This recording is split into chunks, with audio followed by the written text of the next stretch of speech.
یو سړي به سوال کوي خدای زما حضرت خضر سره ملاقات وکړي، هغه سره ملاقات د انسان په شکل وي. ته حضرت خضر وي وی شکر د خدای زما سوال قبول. وی ولې زه د خدای نه غوښتم؟ وی دې له مې غوښتې چې زه زما په لکه یو ارمان دی او سوال دی چې ته هغې باندې امین وي او خدای پاک زما هغه سوال قبول. وی وایه شابه ته دعا کوه زه به په امین ویم خدای به یې دله قبلوي. وی ښه چې ما الله مالدار کړي، ډېر دولت خدای راکړي. مونږ خلک د خدای نه همدغه غواړو چې ما خدای مالدار کړي. حضرت خضر هوښیار دی، هغه ورته وی نه داسې مه کوه. وی لاړ شه او تا ته چې کم انسان ډیر زیات مالدار ښکاري د هغه نوم راته وښایه چې خدایه داسې مې کې، نو زه په یمین ویم هقسې به شي. سبا بیا تا سره دې ځای کې ملاقات کوم زه وګرځم. دې ګرځېده چې یو مالدار به یې کته د هغه نه به یې تپوس کو، هغه به ورته یې پام کو وګورې ما وله ورنه کې خوله کې زما په شان که شوې په مصیبت بخت دی. ولې یاره ما ته خو ټیک ده چې مال ډېر دی خو بچي مې لوفران دي. بل بوی ما خده کې دا نقصان دی. بل بوی زما دشمنی او طرفګنې ډېرې زیاتې.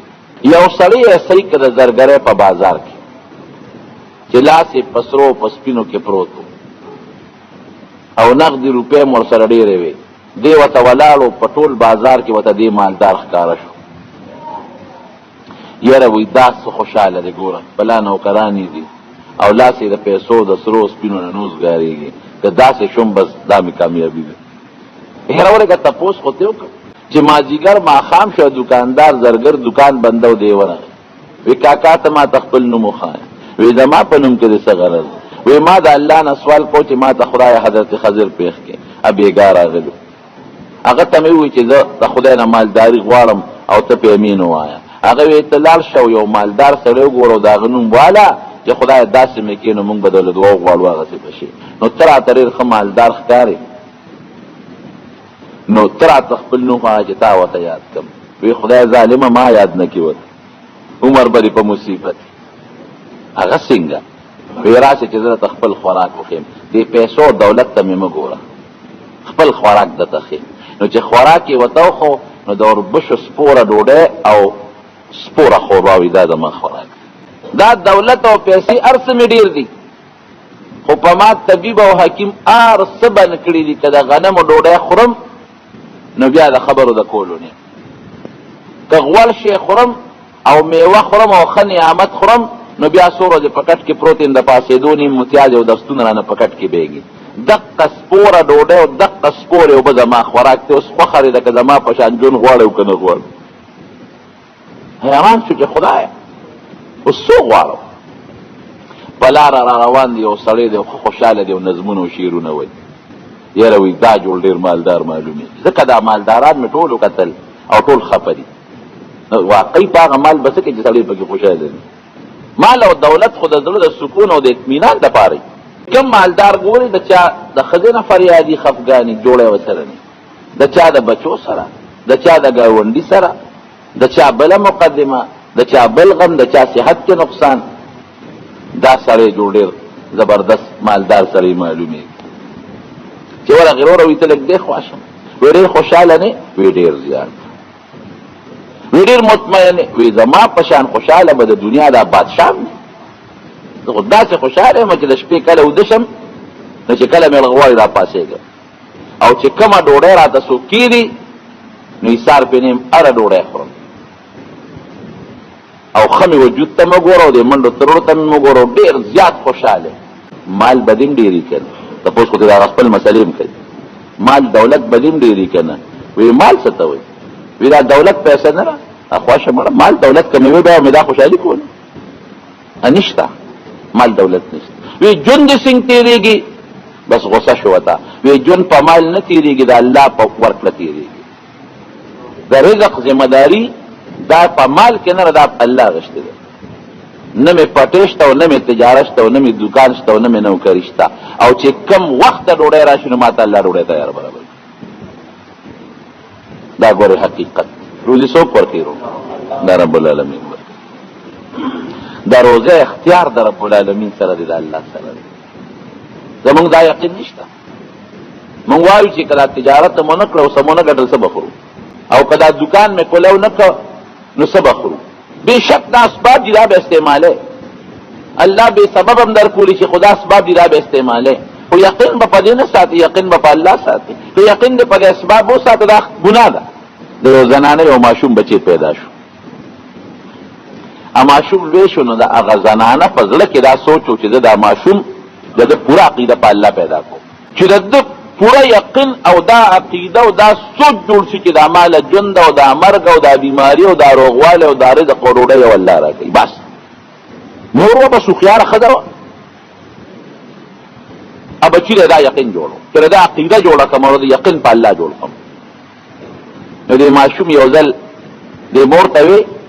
وی مور ډوډۍ بچي چې دې په خبره پېښو وی بچي ډوډۍ خود الله ورکړي ما نه مغواړه الله نه غواړه امور ورته وی هغه بچي ورته وی مور الله کم ځای ته پته نه وکړه الله راته وایي چې دا غنه ډوډۍ غواړم وی بچي الله هغه ذات چې تاوینه او تینینه ستا خبره اوري او ته خبره نه اوري او چې ته څه غواړې درکې وی خموري چې ډوډۍ غواړم سبب هم وی الله ما ډوډۍ راکړي الله به ډوډۍ درکړي یا الله مال جامع راکړي جامو ته چې الله به جامه درکړي او بغواړي نو یا الله مال اوبر او الله به اوبر درکړي نو دې مور به سره دا چل کړو چې ډوډۍ به ولا پکور کې دنه یو ځای کې په ګوټ کې پټه خاو دی واه د ترکارې سره چې تبلستان کې نغښتې چې په تاخچه کې کده په الماره کله یو ځای کله بل دی دا هغه یقین جوړو نو دا ماشوم چې به د مدرسې نه راغی او غرمه بوا د به یا الله مال ډوډۍ راکړي نو مور وته بچي الله چې سین پټ ګور ډوډۍ هم پټای کوټه کې وګرځلو د تبه چې یو ګټ کې خو دی نو دې چې بلا او بلستان به وکته تولای به وکته ډوډۍ په پکې دنګولي سره پراتا وا مور الله خو ما ته ډوډۍ دلته خو دی دا وګوره بچي با درته نه الله چې سین نخ کاری دا سه ډوډۍ نخ کاری پټه خو دی پټه الله چې سین پټه دا سه د ترکاریم پټه خو دی میوا مور بابا نه ګورې مونږ ته بچی نه وي تا ته مونږ چې الله نه غواړه یا الله مال فلان کې میوه مور به غره غوندې کوټې ته نه وتا او یو رومال لاندې به ورته هغه میوه پټه کې خوانه او رو بوتا بچی الله نه سو غفتل ما خو ته میوه غفته ورشو ګوره ته به پټه خو دی کې دی باورغه سامان به لټو هغه میوه پکې پیدا شو چې کله به جامع خیرنه شو لمبل به مور لامبم خډیره خنه یا الله مال جامع راکې نو مور به هغه جامع چې تبلستنو کې یو ځبل ځای پټه خو دی بچی الله نه جامع غوښتي او بیبي ورشه الله به ته چې پټه خو دی کنه دی باورغه چې صندوق یو غیره سبه او قتل جامع به پرتی ویلو چته به کړی د معشوم دا یقین جوړ شو چې مال ډوړې مال جامع مال پیزا مال دارو دا ټول الله راکړي دا وته پته نه و چې دا راته مور پټیک دي او مور به تراسي دونه پټه خودل چې دا یقین پر رب العالمین پیدا شي او چې کوم سیسته به ضرورتو مور به سره دا چل ول کو الګ بودري او بیا په دې کوی کوي بچي او چل راته وی الله چې تعالی ډوډۍ درکې او ته غواړي نو دا الله چې خوشاله ګړې راخشته ډوډۍ بدل کوي مور الله مې پس خوشاليږي ای بچي چې د سکول نه راشي د مدرسې نه دغه څه او د څوک چلے وته بیا دا چې چاردا موکا او بیا دا جانماز راواله د مصلدا قبله تو دروا او د موس چلے وته خو منځو کا یاره بچي چې ته دا چل اوکي او منځو اوکي او د مانځنه پس دا واړه لاسونه الله ته اوچت کې او ته غواړي دومره خشته سيزونه بدر کې چې ته یاد بوساتې د بچی هغه یقین جوړ چې څنګه برابر په مصلی بودري په جانې مضمون دیو کو الله ته ویلا سونه پورته کړ یا الله بالا ډوړې راکې نو مور یو خيار و داغې نه خډوړې به وته پټه خو دی دا غمخ کې میوه نه وته خشته میوه ډېر میوه خو دی دی بورغه به موري نن خو زما الله مال ډېر خډوړې راکله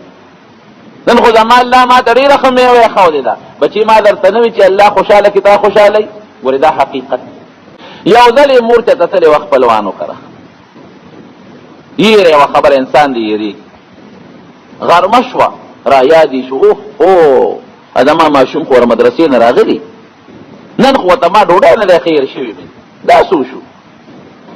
ابدا الله تعالی سونو چتکړي او مونږ به هم کړو چې بم وای چې الله مال ډوډۍ راکې او ګرځي په بلستنو په صندوقونو په جامو کې با هغه ډوډۍ ګوري او ما خو ته نن ډوډۍ نه راکې هغه با خپل ماشوم لاسونه الله تاسو نه ستړي کړی هغه بنا الله تاسو نه چغي والی او سونه جواب کړی نو ما نه خونن ير شو خدای دا سو شو هغه خپلوانو کروا هغه ارث په ځای پر خودل او په لوري بو قیرا په سر کاږي وسکه ته مونږ کرن نه وي ما نه بس ماشوم دغه صفات دي او ير مې هغه ته مال نه وي هغه ماشوم لزم ماشوم به مې څه کوي؟ رامنډې اوس ماشوم راغلی پوټې بچې دي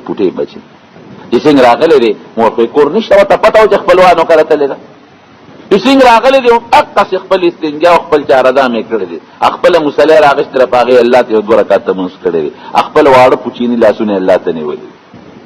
معصوم لاسونه یا الله ماله ډوډۍ راکړي لکه څنګه چې به یې مخکې کول چې سوال یې کړی دی او کوټې ته څنګه ننوتی دی او بلستن یې لټوړې ده بهترین قسم ډوډۍ ورته پرته ده اعلی قسم بهترین قسم ترکاری ورته پرته ده د میوو سره ډکه خوانچه ورته پرته ده هغه یې راغښتې ده ورته ناست دی ښه په شوق یې ډوډۍ او میوه او غار څه خوړلي دي دقه کې مور راننوتې بچې ته راغلې او مور یې زه خو رالم ډوډۍ څنګه شوه ډوډۍ مې مور یې خوړه څنګه دې ډوډۍ پیدا کړه ولې مور تا ما ته نه وایي چې د خپل الله نه به غواړې ما خو مغه خپله طریقه وکړه که خپل مونځ مې وکړه الله یاره مورې نن خو مې الله ډېر خوشحاله کړی دی بچې هغه څنګه نو مونځ مې وله وکړه او بیا مې ورته سوال وکړه او داسې ډوډۍ راکړم وی بیبي چې په زندګۍ کې مې داسې ډوډۍ چې ته نه ده خوړلې ته راشه وګوره خوشبویي تی دي او داسې میوې نن راکړې دي چې په زندګۍ کې مې داسې میوه چې ته نه لیدې خوشبویي تی دي مورې نن خو مې الله ډېر زیات خوشحاله دی خدای خبر مونځ خو لار ځل کو او دعا خو هر وخت غواړم خو نن مې رب ډېر زیات خوشحاله دی داسې ډوډۍ راشه مور او داسې میوې چې په سترګو مې چې ته نه لیدې خوشبویه تی دي خوشبویه بس مور یې پوه شوه چې واقعي زما د بچي په خپل رب یقین جوړ دی او زما بچي د خپل رب نه واقعي غوښتنه کړې ده بچي واقعي د خپل رب نه غوښتنه کړې ده بس الله سره اوس نسبت ولګېد مخکې خو به ورته مور هغه اسباب استعمالول پټ بیا ورته شی ښوده بس د هغې ضرورت ختم بچې اوس په دې اډو پوه نه دی چې دا کال 6 میاشتې ما کومه ډوډۍ خوړلې ده راته مور پټه یې ښودې ده د هغه هم حقه یقین جوړ دی او تر مرګه پورې د هغه هلک الله سره هم حقه نسبت وچلېد چې څه به یې غوښتل د الله نه 2 رکعته مونځ کوه لاس پورته کوه پروردګار ورکوه د بیبي مریم قصه ستاسو مخکې نه قرآن وایي زه خو نه یم درته قرآن شریف وایي چې کله به د الله د حضرت زکریا علیه السلام کوټې ته ورننوته یا مریم انا لك هذا قالت هو من عند الله ان الله يرزق من يشاء بغیر حساب بیبي مریم پیغمبره خو نه ده د الله نیکه بیبي ده ولیه ده ولیه نو زمونږ د خلکو دا سوچ ته چې کنې زمونږ دا ډوډۍ او زمونږ دا رزق او زمونږ دا خوشحالي دا ګنې په پیسو کې ده نه دا په د چا طرف نه ده د الله د طرف نه نو هغه هلک چې د سره میلو شو ورته وایي چې ته دومره خوشحاله وي پیسه څه ته وایي زه خو چې کله د الله نه غواړم ډوډۍ راکوي او خسته ډوډۍ راکوي چې کله غواړم اوبو ته مجلس شي اوبه راکوي او جامه راکوي زه په پیسو څه کوم پیسې به لا ساتم او د هغې به حفاظت کوم او هغې پسې به منډې تړلی وم بې پیسو یې مال الله راکوي که نه وی ته څه کار کوې وی زه اسم نه آخر ته ما ته څه کار وښایه که نه هغه الله چې مال رزق راکوي او مال ډوډۍ راکوي او مال جامه راکوي هغه الله یادوم بس نور مې څه کار نشته چې ماښام شو حضرت خضر علیه السلام راغی د سره ملاقات شو هلکه وی نوم دې یاد که د یو مالدار ښایي هغه مالدار هغه نوم چې هغسې دعا دله وکړم چې خدای پاک دې هغسې کړي وی بس مالداران پرېږده وی څه وی یو دعا د الله نه کوم او ته په یمین ووایه چې خدای قبوله کړي هسه وی یا الله زما په ژبه خپل ذکر جاري کړي او خدای زما نسبت خپل ځان سره پیدا کړي بس او حقیقت دا دی چې د انسان په ژبه د الله ذکر الا بذکر الله تطمئن القلوب ډوډۍ سره پاره زړه مطمئن شي مال سره پاره زړه مطمئن شي د الله په ذکر او په یاد شپه فذکروني اذکرکم قرآن شریف کې الله فرمایي فذکروني ما یاد کې زه به تاسو یاد کړم نو چې تا الله یادې او د هغې په عوض کې الله تا یادوي د الله یاد اوهو هلکه وایي زما نوم بادشاه غښتلی بادشاه یاد کړی نن فلانکي خان زه یاد کړی نن فلانکي مالدار سړي زه یاد کړی نو چې الله دې د خپلو فرشتو په صف او په ډله کې یاد کړی دې نه لوی سعادت بل شته فذکروني ما یاد کې اذکرکم زه به یاد کړم حدیث کې راځي ته به مې په 10 کسو کې یاد کې زه به دې په زرګونو فرشتو کې یاد کړم ته به مې په یو ډله کې یاد کې زه به دې د دې ډلې نه په بهترینه ډله کې یاد کړم چې هغه د ملایکو مقربینو ډله ده او د الله یاد بیا په غضب نه د الله یاد د الله په رحمت سره نو مال دولت څه شی نه نعمت کې چې په صحیح طریقې وګټي او په صحیح طریقې خرج کړي. نو د الله یو فضل خدا چې انسانان، او د الله دویم فضل څه دی چې بیا روح پیدا کړي. دریم فضل یې څه دی چې مسلمانان پیدا کړي. ټول وایي الحمدلله. د مسلمانان نه یو کافر پیدا وي بیا به هم څه کول. ډېر خلک دي د دنیا مالداران او په قسمت کې کلمه نشته، کافران دي. مال زیات کې دولت زیات دی او کافران مسلمانی نشته. د پیغمبر او د خدای دشمنان دي. رنگونه خشته دي، موټر دولت ورسره شته، د دنیایي خواهشات څه حد او اندازه نشته، ایمان نشته. دا د الله ډېر بې فضل او کرم دی چې الله مونږ ته ایمان راکړي. او دا زمونږ کمان د الله. نبی کریم صلی الله علیه وسلم ته به بعضې خلک راتلل، هغوی به ورته وي ځان به یې دغه کوو چې مونږ خو دې مونځ کوو، مونږ خو روژه نیسو،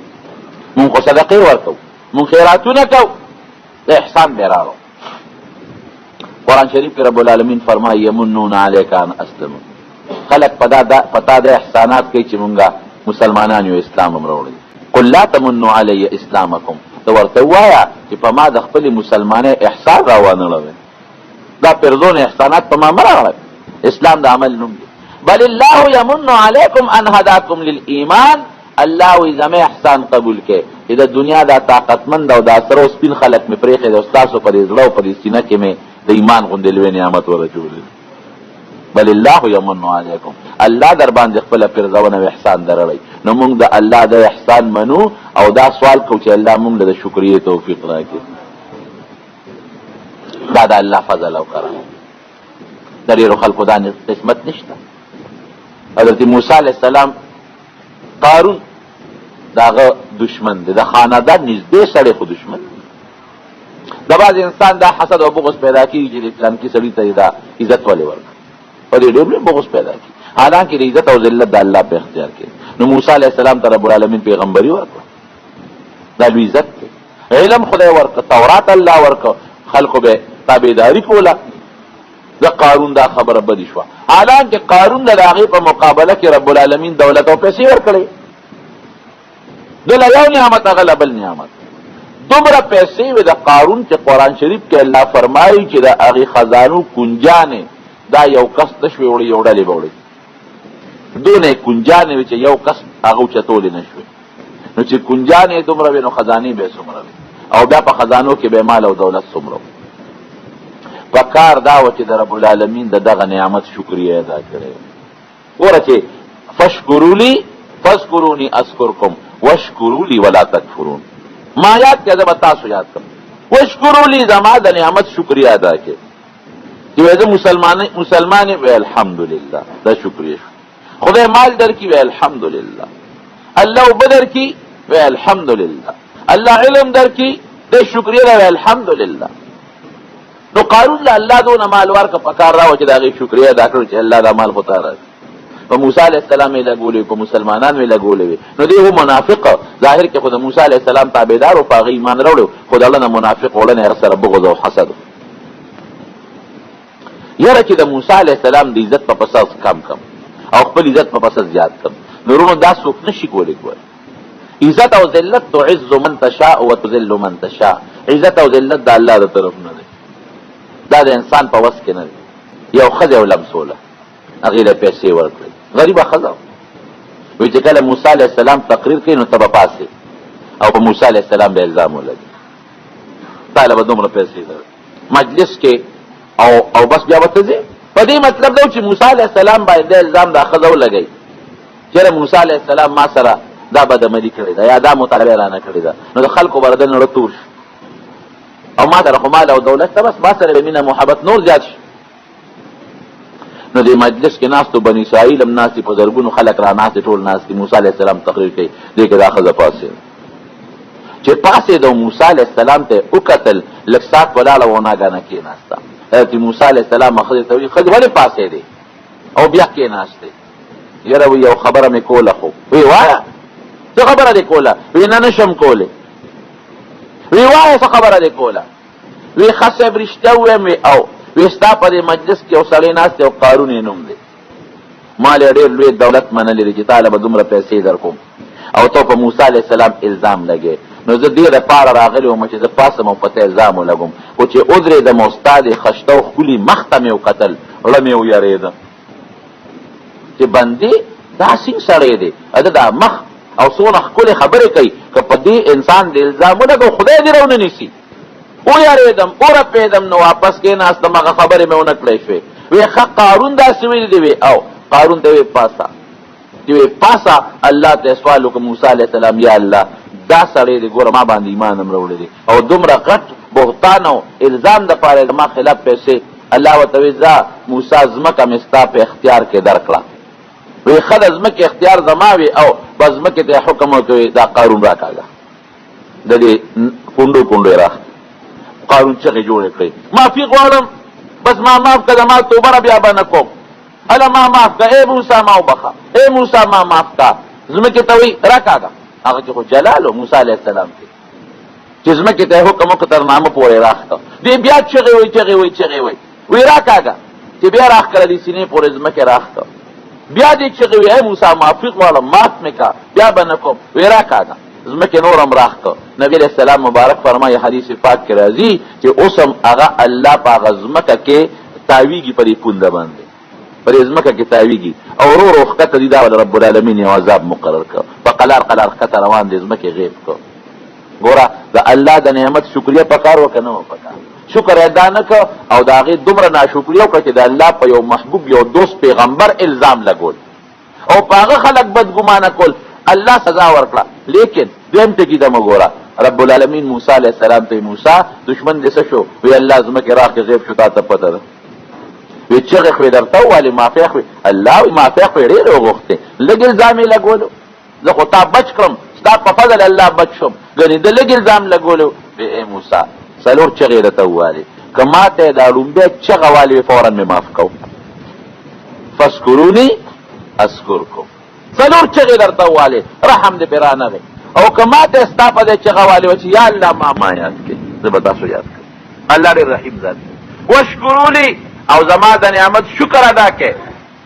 کوم نعمت چې الله درکړه، ولا تکفرون، زما د نعمت ناشکري مه کوئ. ولا ان شکرتم لازیدنکم، که د الله د نعمت شکریه مو ادا کړه، الله وی نور به درته زیات کړم. او شکر خو په نعمت کېږي، وی د الله نعمت شته که نشته؟ ما درته وی غټ نعمت دا چې مونږ انسانان پیدا یو، که خره او سپي پیدا وي څه به م کړو؟ جنګ هم کولی شو الله. په صحت الله روح پیدا کړي،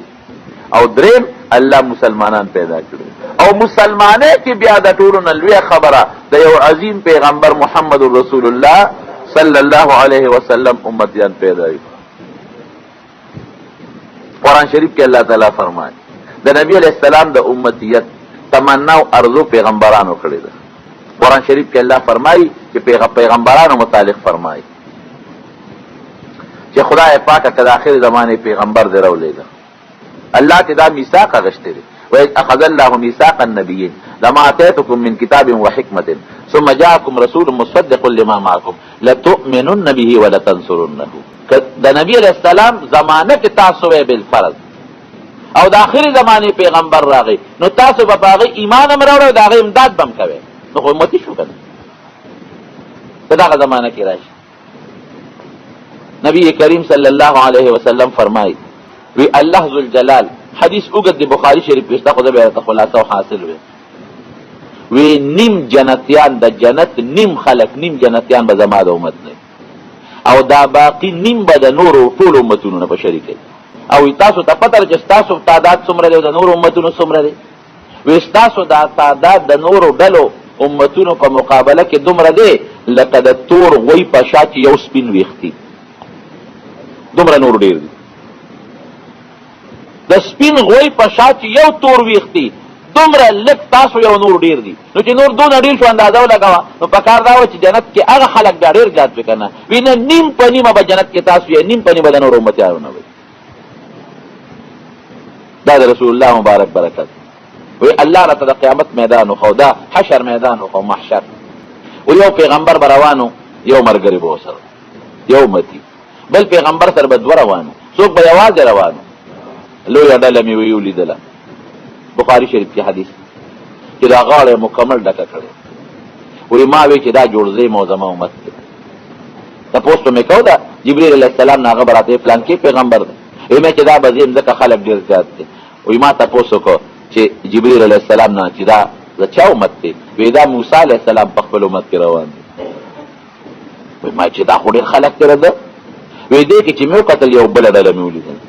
چې د اسمان دا ټولې غاړې ډکې کړې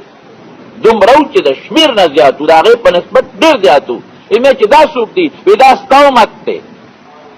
د قیامت پر ورځ به ستا د امت نه زیاته ډله په جنت کې د بل چا نه. دا د الله فضل شو که نه؟ مونږ چې صدقه وکړو خیرات وکړو نو څوک یې وخوري؟ ته یې وخورئ، ستا بچي یې وخوري. صدقه په خپله هم خوړی شي، بچي دې هم خوړی شي، مالدار هم خوړی شي، غریب هم خوړی شي. بني اسرائیلو کې به صدقه وکړه پخوانو امتونو، بیا په خپله نه خوړه، ګډ به حلال کړه، غنم جوار به صدقه کول، نو یو به یې چې په غر یا په غونډۍ یا په یو میدان کې به یې کېښودل. نو چې اور به راغی او صدقه به یې وسوځوله، اور به وخوړه، دا به د دې نښه وه چې دا صدقه قبوله ده. او که اور به رانغی صدقه به یې ونه خوړه او به یې نه سوځوله، دا به د دې خبرې دلیل و چې دا صدقه قبوله نه ده. د آدم علیه السلام د زمانې نه واله تر د عیسی علیه السلام د زمانې پورې د ټولو دغه حالت و.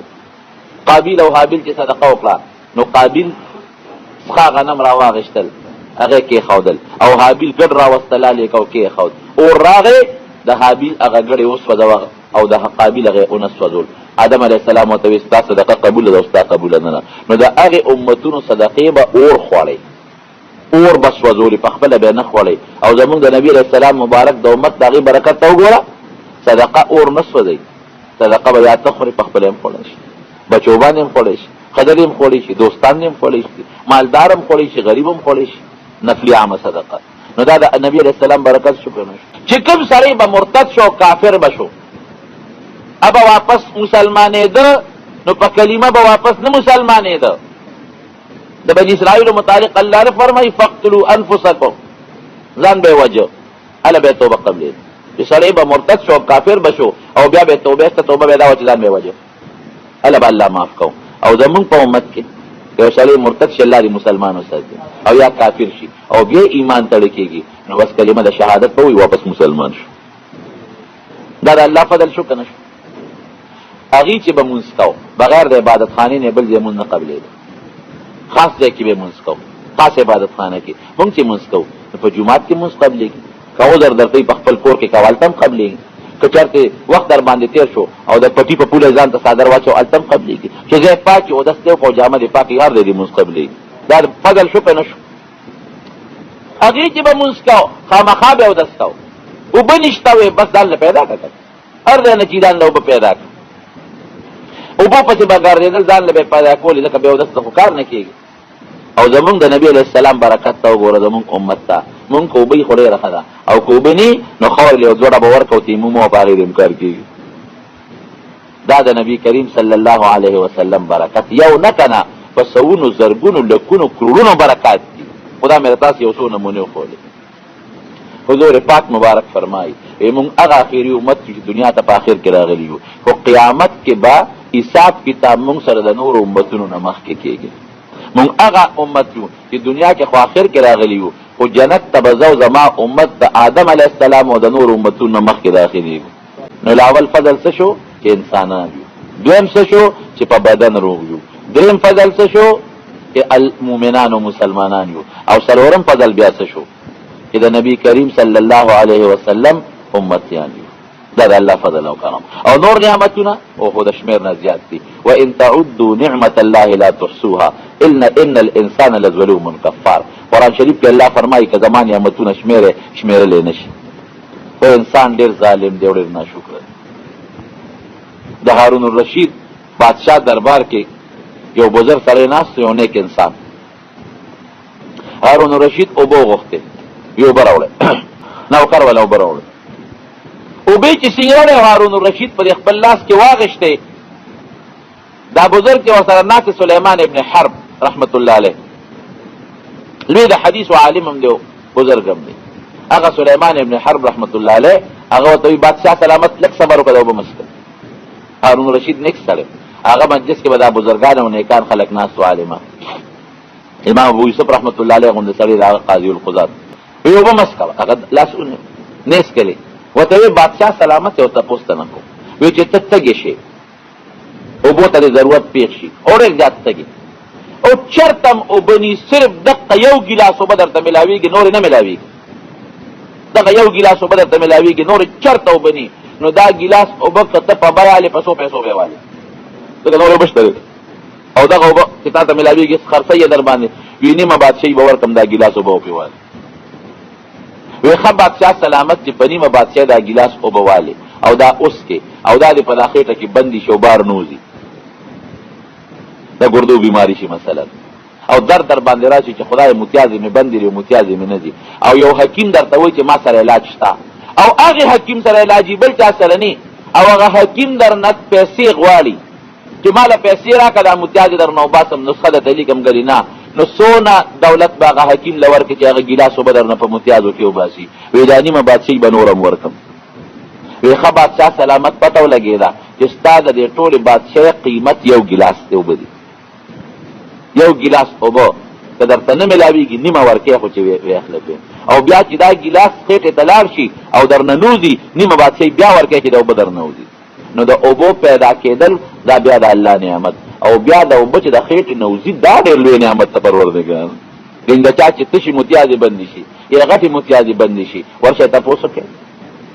پلپوس څه شی دی پلپوس د انسان په وجود کې پلپوس چې څاروي خلک حلال کی نو پلپوس یې نه خوري سپو ته اچوي داسې ده که نه سپو ته خلک پلپوس اچوي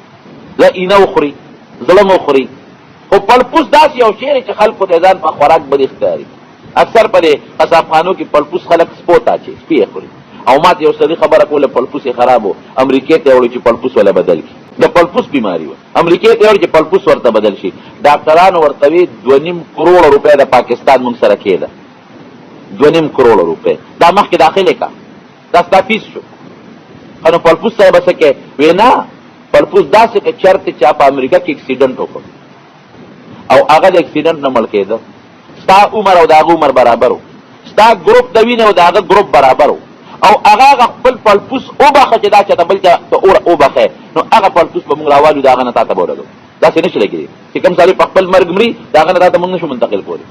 چې ستا او د هغه د وینې ګروپ برابر نه بیا دله نه شو در کولی که هغه یې ونه بخي نو بیا دله موږ نه شو در کولی که ستا او د هغه عمر برابر نه بیا دله نه شو در کولی وی ما وی چې دا 2.5 کروړ روپۍ داخلې کړم او چېرته زه مخکې مړ شم یا دا سړی چې ته پیدا نه شي بیا به سي وی دا دې لاړی یو ځل دې داخلې کړه دا ختمې ما وی د پلپوس قیمت چې خلک یې سپو ته چې 2.5 کروړ روپۍ شو هغه علاج او امریکې ته تلل او هلته په هسپتال کې پاتې کېدل او د مریض هغه باقي خرچه پې در پاسه ده یو پلپوس ته وګوره الله در څومره لوی نعمت د 2.5 کروړ روپو خدای یو پلپوس الله درکړی زړه ته وګوره خراب شي یا نقصان پکې پیدا شي خلک وایي ټول جایداد به ورکم ټوله پیسه به ورکم خو چې زما د بچي دا زړه ټیک شي کوي داسې که نه کوي اینه خرابه شي لکه دا هیپیټایټس بیماري ده او دا تور زیړی دی وایي چې د ما دا ټول دولت دې ختم شي خو چې د ما د بچي دا بیماري ختمه شي وایه که نه الله څومره نعمتونه درکړي دا دا سترګه چې ته رپې ګاډي دا هغه شي نه لګېدلې ویپر ورته وایي که څه ورته وایي دا د له خدای درکړي دا باڼه که دا باڼه دې نه وي او په معمولي چې د هغه ځای نه حرکت وشي څه دوړه ستا سترګې ته لا را رسېدلې نه چې ستا سترګه قدرتي بنده شي قدرتي خاوره که دا باڼه دې نه وي یا دا روزې دې نه وي او دا سترګې دې واضح وي لکه د کپ په شانتې نو ټولو سترګې به یې د دوړو نه ډکې دا به دې څه کوي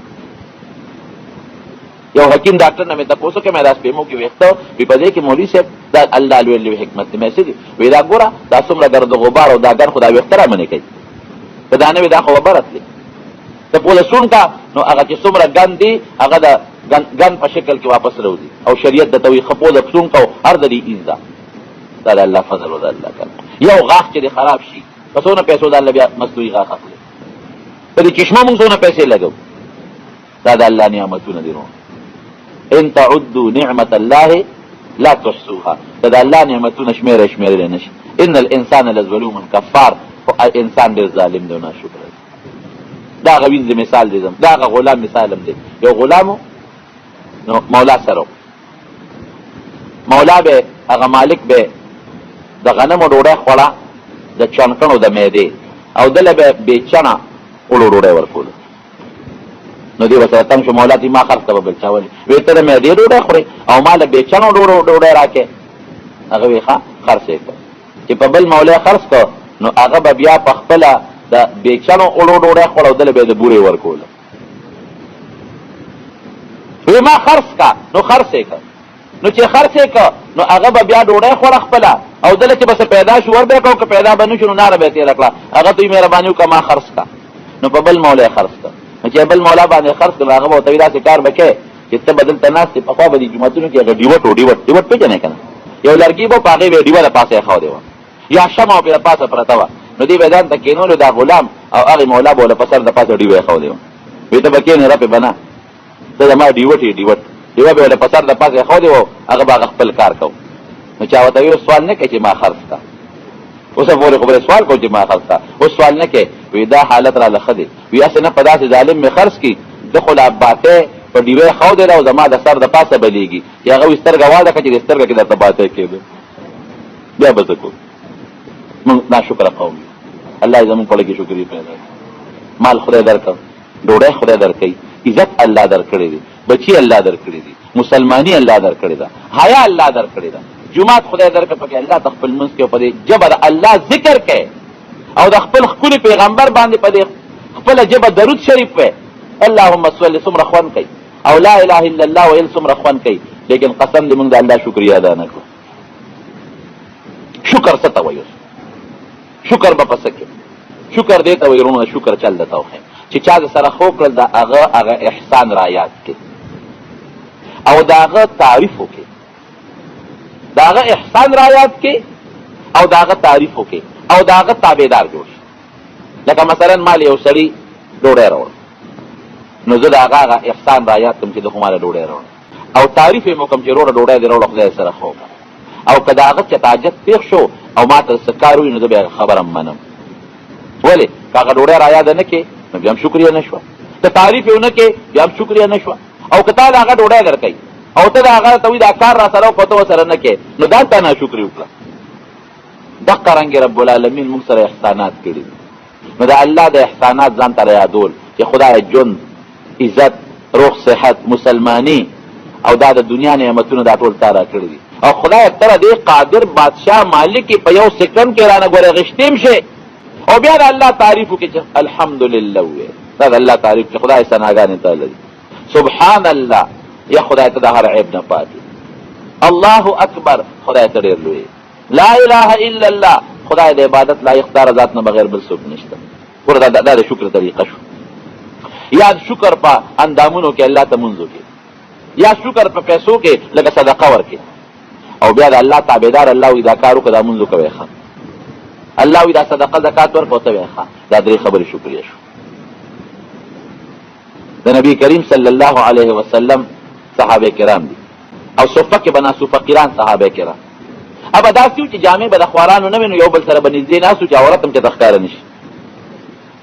دغه فقیران طالبان یو ځل راغلل نبي علیه السلام ته کېناستل د الله رسوله. دا مالدار خلک خو زمونږ نه ډېر مخکې شو الله ته، ځکه هغوی صدقې ورکوي زمونږ صدقه وس کې نشته، هغوی زکاتونه ورکوي زمونږ هغه وس نشته، هغوی خلکو سره امدادونه کوي زمونږ هغه وس نشته، زمونږ خو جامې نشته، شلې دلې جامې هم دي. نه خو مونږ نه الله ته مخکې شو نو خدای د الله رسوله مونږ ته داسې څه شی وښایه چې مونږ پې الله ته نږدې شو. نو ګوره نبي علیه السلام مبارک ورته څه ښایي؟ زه کله سوچ کوم د انسان عقل پکې کار نه کوي. ورته وایي 33 کرته سبحان الله وایه، 33 کرته الحمدلله وایه او 34 کرته الله اکبر وایه. نو عقل دلته حیران په دې وي چې دې غریبانانو سره خو هېڅ هم نشته او دا خو د شکریې الفاظ دي. شکریه خو خلک هله ادا کوي چې څه نعمت وي که نه. نبي علیه السلام ته پته وه چې په دې فقر به هم دوی د الله شکریه ادا کوي، په دا جامه چې نشته بیا به هم د الله شکریه ادا کوي. ایمان الله ورکړی دی. د پیغمبر علیه السلام صحابه دي، هغوی وي سبحان الله هغې باندې شروع کړه. 33 کرته د هر مانځه نه پس سبحان الله، 33 کرته الحمدلله او 34 کرته الله اکبر. چې مالداران دوی په پټ وي چې هغوی رانه خبر نه شي، ځکه هغوی مالي صدقې کوي، موږ په دې ځان الله ته نږدې چې د هغوی خبر شو، د هغوی خبر شو هغوی په دې شروع کړه. دی راغلل نبي علیه السلام ته د الله رسوله مونږ خو وایو چې مونږ به د هغوی نه ځان الله ته مخکې کړو او هغه تسبیحات به وایو، خو هغه مالدار هم پې شروع کړله. نه هغوی دا هم وایي او صدقې هم ورکوي او مونږ خو دا وایو نور هم څه نشته. بذلک فضل الله یؤتیه من یشاء. اوس څوک هم دا خو د الله فضل. نو ګوره وروره که مال د سړي دولتي بیا یې وایه د الله شکر ادا کوه، او که نی دا روغ صحت او مسلماني خو دا هر چا شته، د دې نه د الله لوی نعمت بل نشته. زما نبی کریم صلی الله علیه وسلم فرمایي وی چې اوګم اوګد حدیث ته وخت کم دی مختصر بکم وی چې کله زه اوګم یو ورځ چې اوګم او یو ورځ مونږ په ډېر خوشاله تاسو کېږي د الله رسول دا ولي وی چې کله اوګم او نارم نو الله برایت شي فذكروني اذكركم او چې کله مرشم او ډوډۍ خورم نو د الله د نعمت شکریا به ادا کوم الحمدلله به بیا به د خدای حمد ادا کوم نو په لوګه به الله یادېږي او چې کله مرشم د الله شکر به ادا کوم د الله حمد به ادا کوم دواړه مې ګټه شو نو پروردګار دې مونږ له د شکرې توفیق راکړي دوه کې د جمع خدای مونږ له د شکرې توفیق راکړي لیکن قربان شم د خپل پیغمبر نصر اشتیا خبره کوي چې دې سونه بوډا کیږي نو دا دو صفته ځوانان کیږي یو په مال باندې دا مینه چې دا ځوان شي مال سره نورم هرس پیدا شي او یو عمر سره چې کوم مینه واغه نور زیات شي ازوان شي او دې دا نه وي چې زه خو بوډم لګر وځي پاتې دی د حرس د عمر نورم زیات شي نو دا یو بوډا صحابي دی یو سړی نوی مسلمان شو نو نبی علیہ السلام مبارک به دا عادتو چې کوم به نبی مسلمانونو اغله به لږه توجه زیاته ورکوله چې د زړه اسلام سره ولګي صدقې به مولا ورکولې زکات به مولا ورکاو مینه به هم زیاته ور سره کوله چې نبی مسلمان داسې نه چې واپس کو کافر چته نشي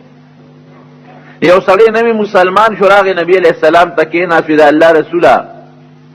زما پټې دی او زما باغ دی او د دې فلان کې صحابي د دې بوډا لس بوټي دي د کجورو دا ته مال واخله کدا لس بوټي مال راکړل نو زما دا دیوال بنیغ شي دا پوله بنیغ شي نو زبر کورم دی باغ کې جوړ کماو دا پوله او دا دیوال به می سیده شي او چې دې دا لس کجوري نه راکې نو زما دا دیوال نه نیغيږي نو تاسو دې صحابي دی بوډا ته وایي چې دا لس کجوري مال راکې دا لس بوټي نبی علیہ السلام مبارک هغه موقوقتا او واقعي چې کدا لس بوټي دی نه ور کوي نو دا دیوال کګيږي او کدی بوډا صحابي دی الک لدا لس بوټي ورکل د دیوال په پنیخ شي نو هغه سړی راغوخته بوډا صحابي دا لس بوټي دی او دا تدې صحابي لا ورکا دی نوجوان دا مقصد دا چې دا نوجوان به خوشاله شي نبی مسلمان دی زړه به ولګي هغه بوډا صحابي نبی علیہ السلام ته وایي چې الله رسول حکم کې او مشوره راکې وینا حکم خو نه کومه دا خو ستا مال دی مشوره در کوم که ورکې نو خبو شي اته نه ورکې نو ته مالک ستا مال دی زور در باندې نه چلو حکم درته نه کوم مشوره در کوم وی خلک مشوره راکې نو دا لس بوټي نه ورکو نبی علیہ السلام مبارک ورته فرمایل الک یو کار وکا پیسې والا د دې بوټو چې څومره پیسې کیږي اور دې ځمکه موږ به پیسې در کو په د باندې دا بوټي د الله سو د ځمکه خرڅ کا او ته بیا وای وی دا الله رسول حکم کې که مشوره راکې کستا حکم خو بصر چې شمنم دغه پیغمبر حکم خو چې منه خو مسلمان به نو کستا سو حکم خو بصر چې شمنم او کنه مشوره راکې حضور پاک مبارک بیا ورته فرمایل وینا حکم نکوم ته مالک په زور خو چې د چاخو خنینو څوک به بوټ نشي خرڅولې او چې د چاخو خنینو په زور خو په ځمکه څوک نشي خرڅولې زه خو اخرت تخپل غاله روغورم زور در باندې نکوم حکم درته نکوم یره یو مشوره در کوم کله لس بوټي دی په د خرڅ کړ او دا غي دا زین د دیوال بنیغ شي وی دا الله رسول چې حکم کې خو ورکوم او که مشوره راکې نو نه ورکوم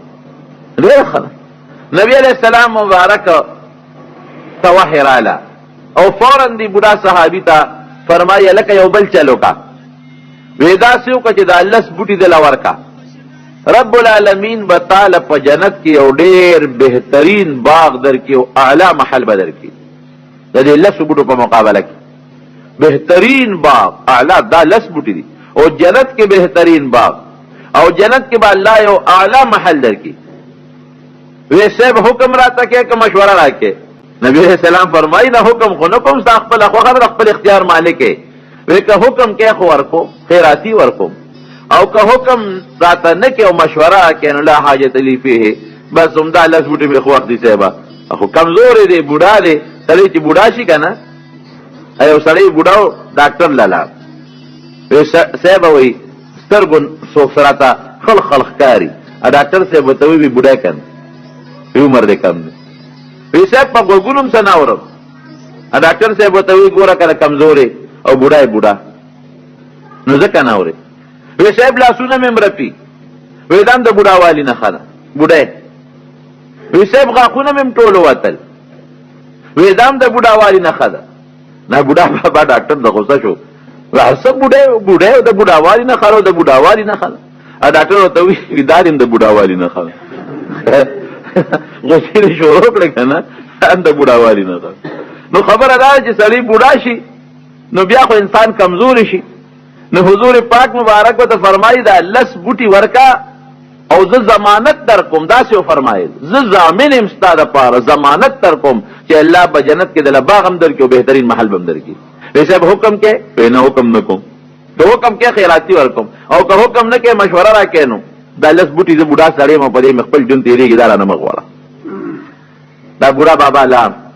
زلمې پوه شو چې نبي علیه السلام خو زما دپاره خواري وکړه خو اوس اصلي نه راکوي نو څه وکړم. یو ځوان صحابي ناستو په دې موقع باندې چې خلک خواري شو دی راغی نبي علیه السلام ته وی صاحب وی دا لس بوټي که زه وعلم د دې بوډا نه په څه طریقه او دا زه دې ځوان ته وقف کم نو ماله به الله جنت کې محل او باغ به راکړي. وی بلکل ضمانت ورکوم. نبي علیه السلام فرمایي زه ضامن یم ګوی کوم او ضمانت ورکوم چې تاله به رب العالمین په جنت کې بهترین باغ درکړي او محل به هم درکړي. دې پټ غلې غوندې لاړه هغه بوډا صحابي ته دروازه وډبله د کور یې بار راویست. چې د کور یې راویسته ورته وی ما پېژنې؟ وی نه. وی زه فلانکې یم د قبا علاقې اوسېدونکي و دا نوجوان زه فلانکې یم. او ستا نوم خو مې اورېدلی دی ته خو ډېر ښه انسان یې او ډېر مالدار سړی یې نوم مې د اورېدلی خو لیدلی مې نه وې. وی درته پته ده چې په قبا کې زما یو باغ دی د زرو بوټو زر بوټي دي پکې او هر قسمه بوټي پکې شته، هر قسمه کجوره پکې ده. د ده ډېر اعلی باغ په قبا کې او د قبا د کجورو باغونه اوس هم یاد دي. زر بوټي دي پکې. وی بلکل ستا د باغ مې شهرت اورېدلی دی چې ستا په قبا کې د زرو بوټو باغ دی او بهترین اوبه دي او اعلی قسم کجوري دي پکې او د کجورو مختلف قسمونه دي پکې شته. وی دا ستا د باغ شهرت مې اورېدلی دی. وی یو ستا له راغلی یم یو سودا کوو. دا بوډا ورته وایي څه سودا کې؟ وی دغه لس بوټي به راکړې او د هغون باغ در کوم. څنګه دې خوښه ده؟ غون د زرو بوټو باغ در کوم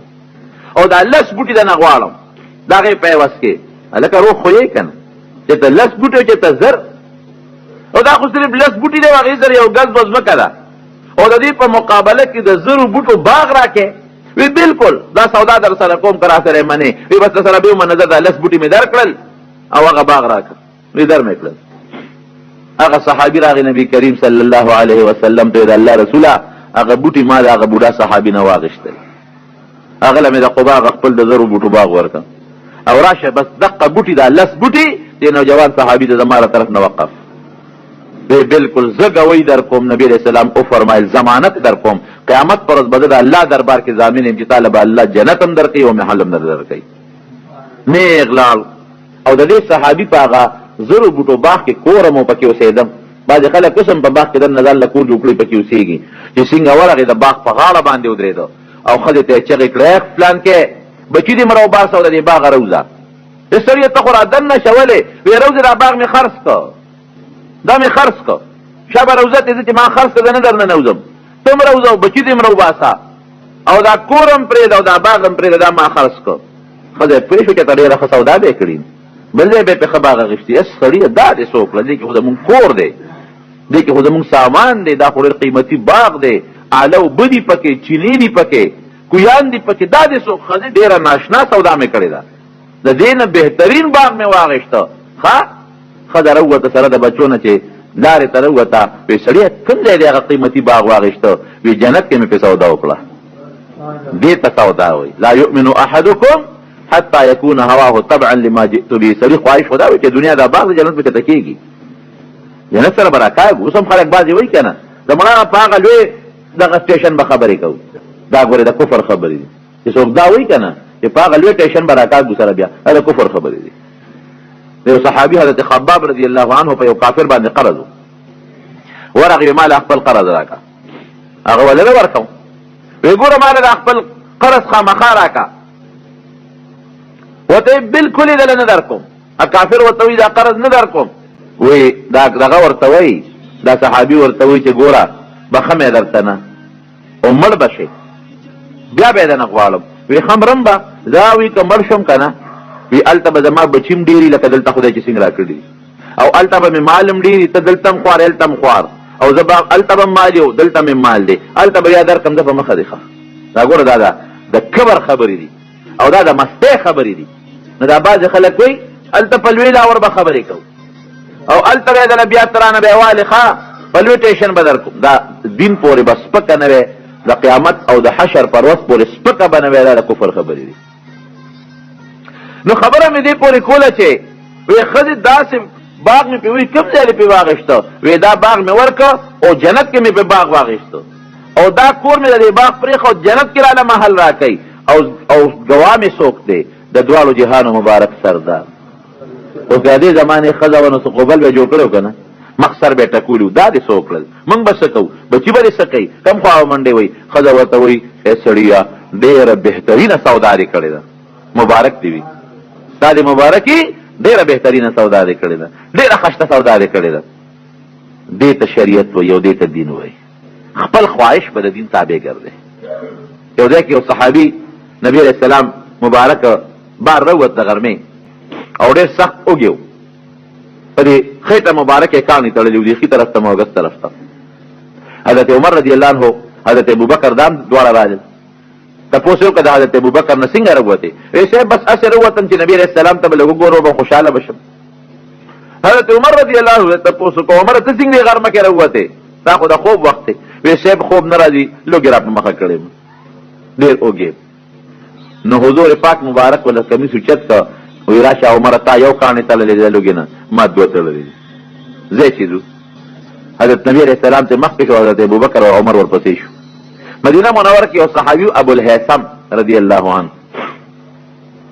داغه باغ ته ورغل نو عربو بم دقه چر کړو چې باغ بو د کجورو پاغي کې دنه د انګور منګور بم پکې او بم پکې او کور بم پکې جوړ کړ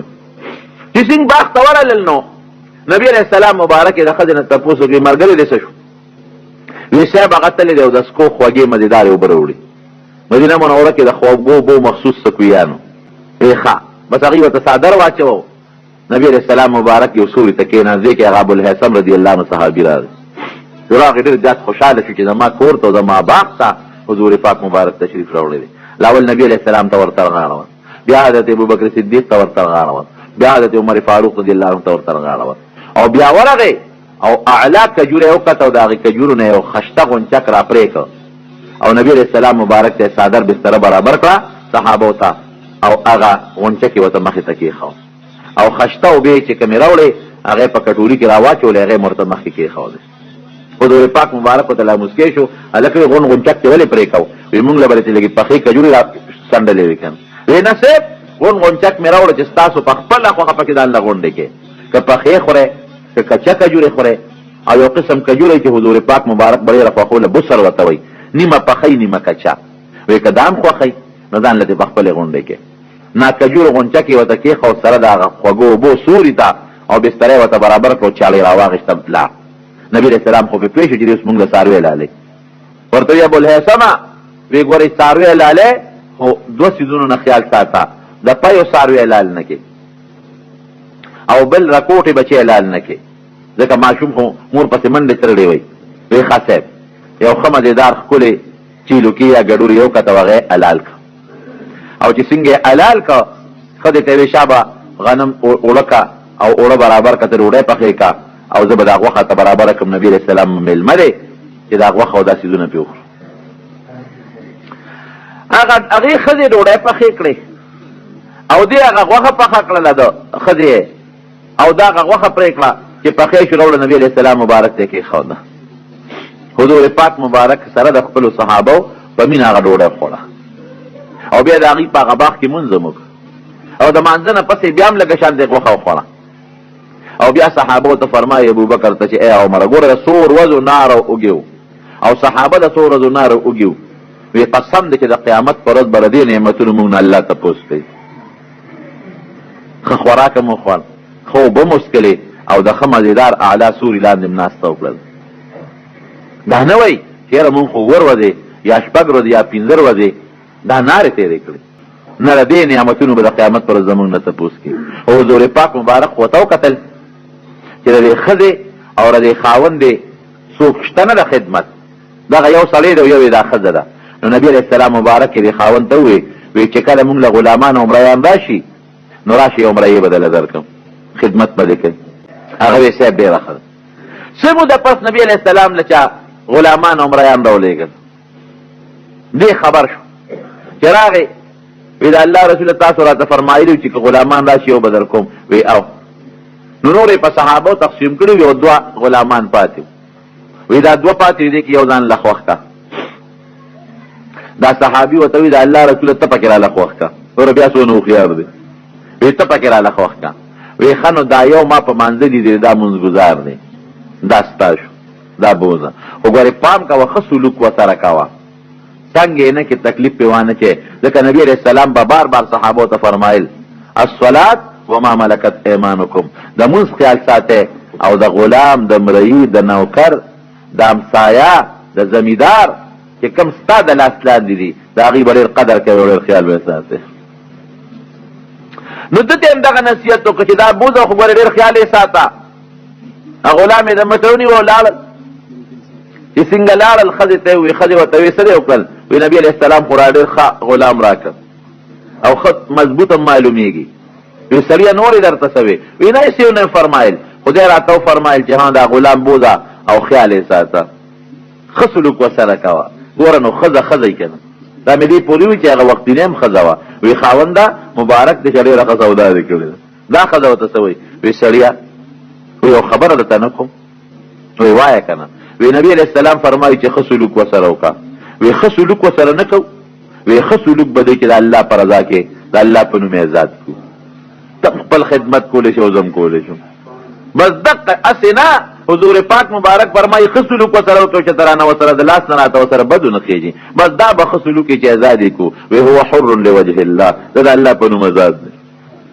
حضور پاک مبارک ته سموده پس تپوس وکړه غلام دې څه کړ؟ وی صاحب ښځې مې وې چې حضور پاک مبارک ښه سلوک ورسره وکړه، ښه سلوک دا دی چې د الله په نوم یې ازاد کړو، ازاد هم کړ. وی فرمایل وی هر انسان له خدای پاک دوه وزیران ورکړي، یو د خیر او بل د شر. د بادشاه یو وزیر یو شان دی او بل شان دی.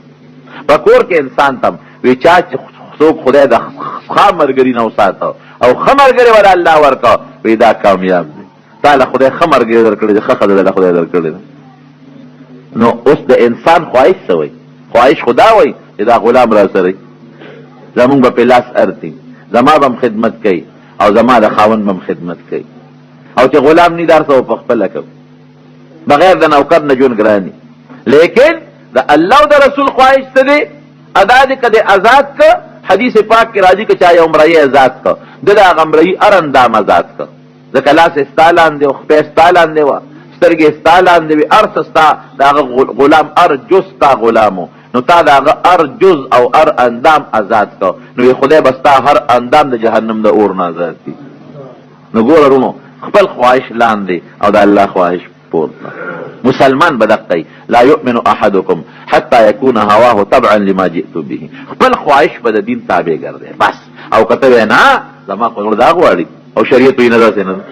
او کته چې زما خدا غواړي او الله وی داسې نه ده، نو ته به سوچه مسلمان نه. حضرت عمر فاروق رضی الله عنه یو جنگ کې یو شهزاده ګیر کړ، د بادشاه زوی چې گرفتار یې کړ او ډېر خطرناک مجرم و. رای حضرت عمر رضی الله عنه ته وی صاحب دا د پلانکي بادشاه زوی په جنگ کې مونیو صاحب ډېر ظلم مسلمانانو سره کړی، زمونږ قیدیان یو وخت کې د نیولي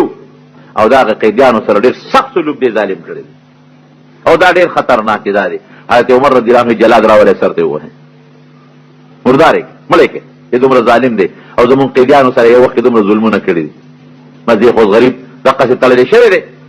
چې جلاد یې راوسته او جلاد تورې ته ګوته کړي. دا شهزاده دا کافر د بادشاه کافر زوی حضرت عمر رضی الله عنه ته وایي صاحب یو ارمان مې دی، وی وایه یو ګیلاس اوبه مې پکار دی. وی راوړی ورکړې مونږ اوبه وڅښه چې ارمان دې پوره شي. په منډه یو صحابي لاړ اوبه یې راوړېدلی یې ورکړه چې اوبه لاس کې واخېستې نو رپي شو، لاس یې په رپودو شو. حضرت عمر رضی الله عنه ورته ویل لکه لاس دې ولې رپي؟ وی صاحب یارېږم هسې نه چې زه اوبه خولې ته کړم او ته جلات ته حکم وکړ دی وخت کې مې سرونه وای یریګم چې دا وبوس کم چې دا غي لپس مې سره ویا سه نه وبو په میانس کې گزارونه کې وای چې ترسو دی وب نیس کلی سر د نه وای دا اوس خو به اطمینان وی خچ وی بالکل ترسو چې تا دا وب نیس کلی دی بتا نه سر نه وای بس هغه ګلاس وګورځو او به تو کړی خلکم حیران شو او عمر ته دای سو کړ اوس مې نشي وجلې ولې دې نشم وجلې تا او خپل وې چې ترسو دی وب نیس کلی نه دی وجنم دا وبوس د کم دی چې ما خو زما کې راخې ختم شو خبره اوس ته اقرار وکړه او ته د یو پیغمبر مرګري او هغه متعلق مونږ داسې ویلي چې دروغ نه وي نو ته هم دروغ نه وي او به چې تر څو نیس کله نه مشي وجلې تداوی دي په خپل اوه دا هم او ولې نه وته وی خدا معافي معاف مې کړی معاف مې کړی وی معاف مې کړی وی معاف شوم وی او وی آزاد شوم وی او وی کلمه لا توخایا کلمه شهادت وی رب العالمین مسلمان حضرت عمر فاروق رضی الله عنه ته یې لکه عجیب سړی نه کدا موږ پتو راواله وي وختي او روبم موږ نه درکړي او پتو رامواله وي نو تا مخکې کلمه ولې نه وي چې اوس کلمه وي وی که مخکې مې وي نو خلکو به وي چې د مرګ یریدنو کلمه وي مخکې مې ځکه نه وي زما وختي اسلام تړل شوی د مسلمانانو دا ژوند مې ولید د قیدوم تړل شوی د مسلمانانو دا ژوند مې ولید د مسلمانانو دا قران مې اورید دا غي د عبادت مې وکړه دا غي د منډه تلونه مې وکړه واقعي چې مسلمان نو کافر به داغه عمل ته ګوري مسلمانېږي نن زموږ مسلمانی کم خلاړه نن مسلمان چې دا کافر چې مسلمان چې د مسلمان عمل ته ګوري کفر ته تختی دا خدای په قهر مسلمان اخته دی دا خدای په غضب اخته دی ورشه ګوره په اسرائیل په فلسطین انخته دي او موږ دلته چغې وړي کړې دي نمره مړ کړل جلوس وباسو جلسه وباسو دا کوو هغه کوو الته اسرائیل غوي نه صبر کوو موږ پرې سوچ کوو روزانه حمله کوو د دنیا مسلمانان شهیدان کوو کله په ماشومان په سکول بمباری کوو مسلمانان شهیدان کوو په سونو د مسلمانانو مو تعداد خدا پرون رسیدلې خدای خبر چې نن بتونه وجلی او هغه نه بمباری کیږي او مسلمانان اوله او ټانکونه ورده مسلمانان اوله او موږ څه کوو جلوس زنده باد او مرده باد او جلوس وباسو جلسه وباسو زمونږ د دې حکمران نه به خدای د قیامت پرسته پوس کوي دا به د دې فلسطین دغه مسلمانانو دغه ماشومانو بلا سنئ او زمونږ د دې عرب او د عجم او د سربراهانو به د قیامت پرس ګریوانی او دا زمونږ خپل عمل چې ممکن ویلي کېږي اوس هم ورشه په فلسطین کې وګوره د فلسطین جنکې اوس هم په پینټ کې ګرځي اوس هم وګوره موږ په خپه کېږو قرآن شریف الله وایي ان الله لا يغير ما بقوم حتى يغيروا ما بانفسهم تا چې تر څو ځان نه بدل کړي خدای دې نه بدلي ځان خپل بدلي تاسو وګورئ په تصویرونو کې ما کړه خو الحمدلله ټي وي نشته او نه ټي وي نه خبرې ما خو پر اخباراتو کې کله کله تصویرونه ګورو نو د فلسطین جنکې پیغله اوسم پینټ کې ګرځي او بنین کې ګرځي اوسم داغي په سر لوپټې نشته اوسم داغي سټونو او مخونه ښکاری داغي لکان اوسم د انګريز لباسه غوندي زه افسوس کوم حیران شم کله چې خدایا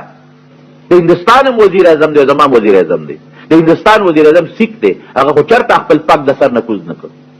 اوس وګوره په اخباراتو کې کنه د هندستان منموهن سنگ هغه سیکانه پک پسري پټکی غونډه شي پک غونډه اپسري ورشو ګوره پک د سر نه چته کوز کو چرېم کوز نه هغه خپل پک باندې نه شرمېږي هغه په خپل لباس نه شرمېږي هغه د سیک چې کوم لباس دی ورته تاسو سیکانو ګوره دلته په خبر کې سیکانو ګوره یو سیکم چې د ګیرو نه خړېلا خپل ګیرشتا د مذهب تعبیر د مذهب خپل ویخته شتا خپل پګونه په سر کړی دي د سیک دا مذهب دی چې دی به ویخته نه خړی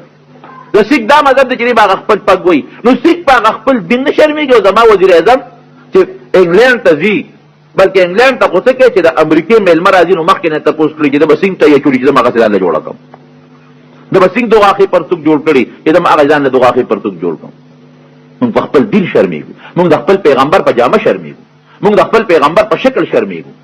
موږ د خپل پیغمبر په کردار شرمېږو موږ د خپل پیغمبر په اخلاق شرمېږو موږ به کوم نه کامیاب شو انډیا هم لکه یو امریکا هم لکه دا به خدای الله دې رحم وکړي دعا خو د خدای نه کوي چې خدای مسلمان نه دلیل کوي لیکن دا د مخفل عمل دی تاسو ګورئ د حج دوران کې تاسو ګورئ نو چې کم د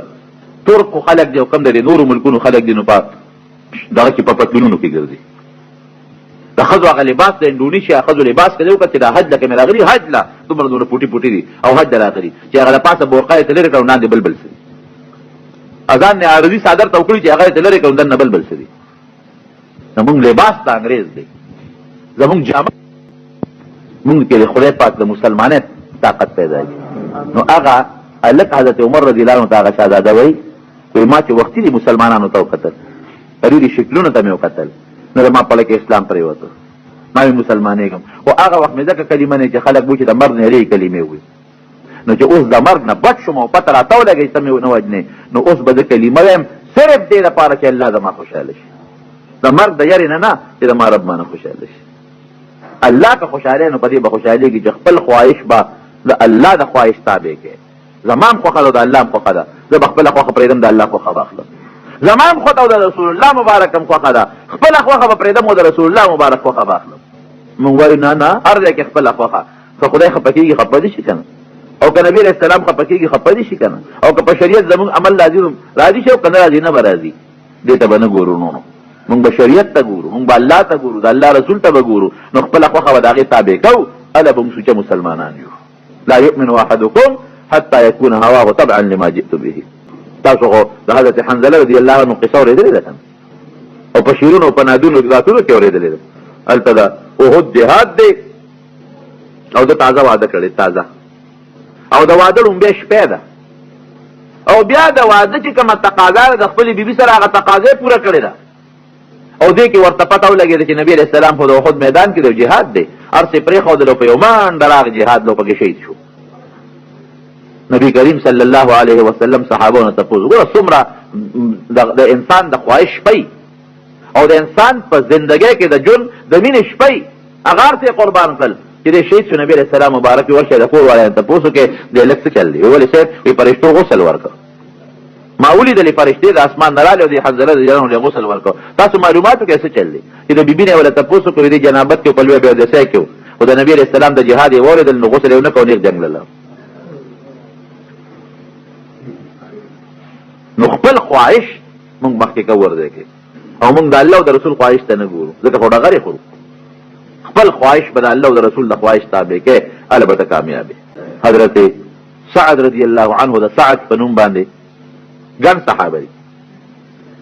دا یو صحابي دی د سعد رضی الله عنه په نوم، او د شکل نه تاریخ لیکي چې د شکل نه لږ ګډوډ و، د رنګ نه تور و، پرې مخ باندې خاپونه داغونه د دانو، شونډې غټې، خو ظاهر شکل یې برابر نو، او غریب مو په یو لنګ کې به عموماً ګرځېده. نبي علیه السلام مبارک ناست دی او دی ولې یو ځل راغی او جاړي. حضور پاک مبارک یې تپوس کیسه ولې جاړي؟ وی صاحب په دې جاړم چې ما نه خلک په دنیا کې نفرت کوي، نه زما سره څوک یو ځای ډوډۍ خوري زما دې شکل ته ګوري، او نه زما سره څوک یو ځای په یو دسترخوان وبس کي، او کم لوښي باندې چې زه وبوس کم خوا خو ته خولې ته م نه وړي، او نه را سره څوک یو ځای ناسته پاسته کوي. د الله رسول په دې جړه راغله چې دا مسلمان دلته ما نه نفرت او کرکه کوي، هسې نه د لوی رب رانه کرکه ونه کي، هسې نه جنت رانه نفرت ونه کي، هسې نه د جنت هورې وایي چې لرې کې دا تور او دا داغونو والا او دا بد شکل را خوا کې. نو الله رسول ما به خدای ځان ته نږدې کي په دې شکل کې، ما به په دې شکل کې دا الله فرشتې ځان ته نږدې کي، هورې به مې ځان ته نږدې کي، او په دې شکل کې به جنت ما پرېږدي ځان ته. حضور پاک مبارک ډېر زیات الله پویه ورکړې وه، انتهایي پویه. وی ای سعده که تا د الله تابعداري وکړه زما تابعداري دې وکړه. ګوره خپل خواهش وروستو د الله او د رسول خواهش مه، تابعداري خو همدغې ته وایي. که تا زما او د الله تابعداري وکړه نو تا جنت پر امځان ته پرېږدي، د جنت هورې پر امځان ته راکاږي، او الله پر امځان ته نږدې کړي. او که د الله او زما تابعداري دې ونه کړله نو دا ټول بر ځان نه نفرت شکل جنت شکل ته نه ګوري، د الله او د رسول تابعداري ته ګوري. فرشتې او الله او د جنت هورې دا شکل ته نه ګوري، دا د الله او د رسول تابعداري ته ګوري. نبی علیه السلام مبارک خو پېښ چې دې زړه غریب لکه خو به نور څه ارمانونه مې هلکه سعد واده دې کړی دی؟ وی نه صاحب ما سره څوک یو ځای کښېني نه لور خور به سره راکړي. وی موږ در انتظام کوو، لاړ شه. یو صحابي په مدینه منوره کې عمرو بن وهب رضی الله عنه نوم و. عمرو بن وهب ته لاړ شه، د هغه لور پیغله شوې ده، او ما ته ویلي دي چې زما لور پیغله ده، او که څوک مسلمان چې په نکاح وله ورکړو نو بس هغه له لاړ شه، د هغه لور ما ورته یاد کړه چې هغه درته په نکاح کړو. دی یې ورغله عمرو ابن وهب رضی الله عنه ته دروازه واله اوله راووت وی صاحب تاسو عمرو ابن وهب نوم دی وی تاسو نبی علیہ السلام ته سوال جواب پرېښی نو زه د هغې متعلق نبی علیہ السلام مبارک ته لېږلی څه سوال جواب وی تاسو به څلور پېغله شوي وه نو وی او ما ورته ویلي دي چې زما لور له څوک وګوره وی زه یې د هغې رشتې دپاره را لېږلی نو هغه چې ده ته وکتل د رنګ ته یې وکتل او شکل ته یې وکتل نو بس هغه غریب هم پاره پرپي شو چې خدای پاکه د حضور پاک مبارک نه خو زما هر څه قربان خو لور به مې ده سره ګزاره څنګه کوي بل غریب یو څادر سپلی هم نشته خو رخپو کې را روان دی کمیس خو څه کوي چې هغه سپلی اوس هېڅ هم نشته یو لنګې ته وکړی ځان یاره وایي ته لږ صبر وکړه ښځې سره مشوره لال ښځې ته وایي ښځې زمونږ د لور د رشتې دپاره خو نبی علیہ السلام مبارک یو صحابي را لېږلی دی ډېره ښه خبره ده وایي نه ته خو یې لږ وګوره دروازه کې چې هغې د چوندې کې وکتل هم وایي چې سړی دا به څه کوم اوس د حضور پاک مبارک خبر هم کوزه نشو غورځولی چا خفه نشي او میانس کې مونږ خو د هغه نه قربان خو زمونږ لور به ده سره ژوند تېر کړي که به تېر نه کړي که سبا زمونږ لور خفوي بیا به نبي علیه السلام خفوي سمسۍ او قصې پسې وې دا ځان له برابر کړه او 300 دا د ښځې مهر شو په 300 د کور سامان واخله راځه چې دله واده برابر کړم لاړ د مدینې منورې بازار ته 300 روپۍ چې دي نو هغه خو یې د ځان له په لس کې پورې غوټه کړی او هغه 300 یې راوستې او دوکان ته ننوتې اوس د واده سودا کوم ځان له به هم جامې مامې والم ښځې له به هم والم او د کور سامان وغیره به هم والم چې دوکان ته څنګه ورسېد یو اواز کوونکي د منادي هغه اواز کوي یو اعلان واورئ خدای مو بخ مونږ خو منډه مړو اعلانونه کوو که نه یو اعلان واورئ خدای مو بخ نبی علیہ السلام فلانکي طرف ته جهاد له لاړ که چا سره سامان خپلي د جهاد که سامان کمې دی نو هغه د پیغمبر علیه السلام سره په دې جهادي سفر کې ملګري شي خو یاره چې سامان یې خپل یې ګورې چې لږ اواز واورېد لږ غوندې ساوه شو دا څوک مې واورېده هغه دوباره اواز وکړ هغه په دریم ځل اواز وکړ هغه خوا ډمامه ډنګول او لګیا دی بازار کې چغې وایي چې مجاهدین را یو ځای شي بس د دوکان د درشل نه بار راووته او لکه سوچ کوي چې خدایا اوس د ښځې سامان برابر کړم د واده انتظام وکړم او که حضور پاک مبارک ته پسې جهاد ته لاړ شو او زما خپل پیغمبر به د تورو په منځ کې ولاړي او به د دشمن په منځ کې ولاړي او زه به دلته ښځې سره پروت یم زه به د دنیا خواهشونه له طلب کوم زه به دلته کې دنیا کې مزې کوم بس هغه دوکان یې پرېښود او د مدینې منورې منډۍ ته لاړه ولته ځان له اس واغېسته او توره یې واغېسته تور او اس یې واغېستل او د جهاد چې کوم سامان یې هغه برابر کړ او یو روبند یې راواغېسته هغه په دې مخ باندې وتړه دا مخ یې پکې ټول پټ کړ او صرف سترګې ښکارېږي چې اسې نه حضور پاک مبارک راته غصه نه شي چې ما د واده بندوبست وکړو د خلکو نه مې درته پیسې راغونډې کړې او تا غار څه پرېښودل دلته ما پسې رالې نبي علیه السلام چې ته خفه نه شي نو یو کپړه باندې دا مخ وتړه صرف سترګې ښکاري باقي ځان ټول پټ کړی دی په اس باندې سور دی داسې وخت کې ورورسېد چې جهاد شروع شوی بس لګیا دی مخ یې پټ کړی دی جهاد شروع دی په توره باندې وهل کوي یو کافر مردارېږي بل مردارېږي صحابه یو بل ته ګوره لکه تا سړی لکه مې راغی ته خو ډېر بهادر دی د دنیا کافر یې مردار کړ او په ځان نه دی او لګیا دی د کافرو پرې غورځئ حضرت علي رضی الله عنه راغی حضور پاک مبارک ته ویې صاحب یو نوی مسلمان راغلی دی هغې دا ګمان وکړو چې دا څوک نوی مسلمان دی مونږ یې څوک هم نه پېژنو صاحب یو نو مسلم دی نوی مسلمان او ډېر بهادر دی او ډېر زبردست جهاد کوي او د دنیا کافر یې مردار کړل او مونږ یې نه پېژنو ویې کوم دی ویې هغه اس باندې چې سور دی هغه سړی دی دې وخت کې د توره اوچته کړې ده او په یو کافر باندې غوځار دی او دا څادر یې د دې مټ نه پروت دی نو دا مټ یې داسې ښکارېږي نو چې نبي علیه السلام یې دې مټ ته وکتل دا خو هلکه هغه خاتونو والا او هغه تور مټ دی دا خو هغه سعد معلومېږي علي وایي دا خو اظنه سعدا دا هغه سعد معلومېږي نه جوړ د واده هغه سسټمر څه پرېښي دي او ځان له دا توره وس اغېښتي دی او راغلی دی ته ورشه تپوس ته وکړه وایي ته سعد دی چې هغه دی که بل څوک دی چې دوی څنګه ورغې تپوس یې ورته کړه هلکه ته سعد یې سر یې ورته وړکه یو سعد دی راغی علي صاحب نبي علیه السلام پسې وایي صاحب همغه دی هغه واده ورسې پرېښي دي او ځان له په هغه پیسو د جنګ سامان اغېښتي دی میدان ته راغلی دی حضور پاک مبارک چې وکتل ام خوشحاله و چې خدایه دې خواهش ته ګورو دا پرېښودل او د زمانې د زړه د غریب خواهش ته وګوره او پرېښودل او بیا دلته مرګ له راتلل ځکه جهاد کې خو څوک مړ شي او څوک زخمیان شي او څوک جمدي پاتې شي دوی په دې خبرو کې دي او د دې یو کافر سره مقابله رااله او د شا نه په یو کافر غزار وکړو پر سعد رضی الله عنه او چې څنګه په غزار اوپنو اسې مو لګېد او دې مو لګېد اسې الته پریوته او دې غریب دې بل طرف ته پریوت ټول مخې